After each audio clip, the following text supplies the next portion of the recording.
नमस्कार। कक्षा 6 पाठ 6 हमारे चारों ओर के परिवर्तन। हम देखते हैं कि हमारे चारों ओर की वस्तुएं बदलती रहती है, उनमें परिवर्तन होता रहता है। जैसे पेड़ से पत्ते गिरना, हमारी जैसे आयु के साथ साथ लंबाई के अंदर वृद्धि होनी, उसी प्रकार बहुत सारे ऐसे परिवर्तन हैं जो हमारी दिनचर्या के अंदर होते रहते हैं। क्या वो परिवर्तन कैसे हैं, क्या उन्हें वापस किया जा सकता है? उसके आधार पर परिवर्तन को दो प्रकार से बांटा है, एक उत्क्रमणीय और एक अनुत्क्रमणीय।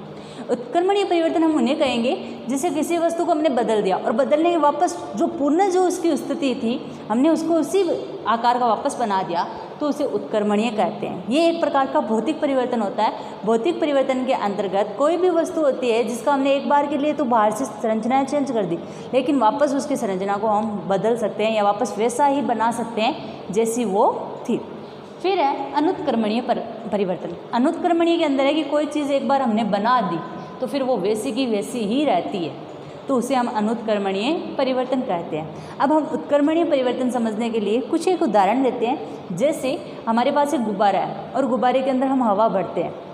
हवा भरने के बाद गुब्बारे का आकार देखते हैं। एक तो पहले जो आकार था और एक हवा भरने के बाद आकार है। क्या आकार में परिवर्तन हुआ? हाँ, ये आकार, उसके आकार में परिवर्तन हुआ।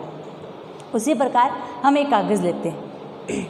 कागज़ से एक प्रकार से एरोप्लेन या कोई भी ऐसी वस्तु बना लेते हैं और फिर उससे खेलते हैं। खेलने के बाद में हम उसे फाड़ते नहीं है, सिर्फ बनाते हैं, उसी कागज़ का वैसे ही प्रयोग करते हैं जितना हमारे पास कागज़ था। फिर उसे खोलते हैं। खोलने के बाद क्या वो कागज़ कैसा है? वो कागज़ वैसा ही है जैसा था। फिर उसके बाद में हम आटा लेते हैं, गेहूं का जो गंदा आटा है, और फिर उससे गोल रोटी बनाने का प्रयास करते हैं। जब तक वो गोल रोटी नहीं बनती हम बार बार उस आटे को लोइयाँ बनाकर वापस कोशिश करते हैं। और फिर उस आटे का तो हम जो तीन अभी हमने उदाहरण लिए, क्या हम तीनों उदाहरणों को जो पहले उसकी स्थिति थी क्या वैसा बना सकते हैं? जब हम उस गुब्बारे में से हवा निकालेंगे तो वो गुब्बारा वैसा ही दिखेगा जैसा कि वो पहले था।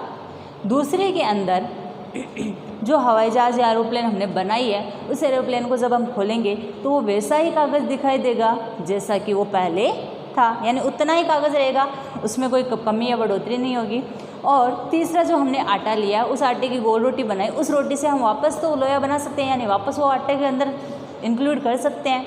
तो ये एक प्रकार के कैसे परिवर्तन हुए? उत्क्रमणीय परिवर्तन। अब इन्हीं ही हम उदाहरणों के द्वारा अनुत्क्रमणीय परिवर्तन समझने की कोशिश करते हैं।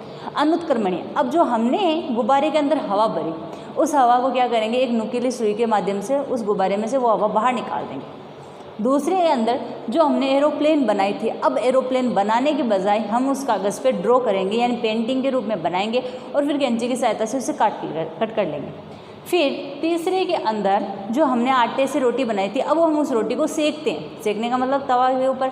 सेकने के बाद में अब क्या परिवर्तन है? अब जो हमारे पास तीनों चीज़ें थी क्या उसे पहले के जैसे बना सकते हैं? जब हमने उस गुब्बारे से हवा निकाली तो अब क्या आप उस गुब्बारे के अंदर हवा भर के वैसा बना सकते हो? नहीं, क्योंकि उसमें जो छेद है वो हवा को बाहर निकाल रहा है। तो एक प्रकार का कैसा परिवर्तन हो गया? अनुत्क्रमणीय परिवर्तन। उसी प्रकार जो हमारे पास कागज़ ला और उससे हमने एक एरोप्लेन कट कर लिया है, तो वो एरोप्लेन की जगह उस कागज़ से खाली हो गई, यानी वो कागज़ उससे अलग हो गया। तो कहने का मतलब है वो भी एक प्रकार का क्या हो गया? अनुत्क्रमणीय परिवर्तन। तीसरा था कि हमने फलकेस के अंदर से क्या बना दी, उसकी रोटी से हमने उसे सेक लिया, वापस उसको वैसा आटे की तरह नहीं बना सकते हैं, तो वो भी एक प्रकार का क्या है? अनुत्क्रमणीय परिवर्तन। इन्हीं परिवर्तनों के द्वारा हम बहुत सारी वस्तुओं को बदल सकते हैं।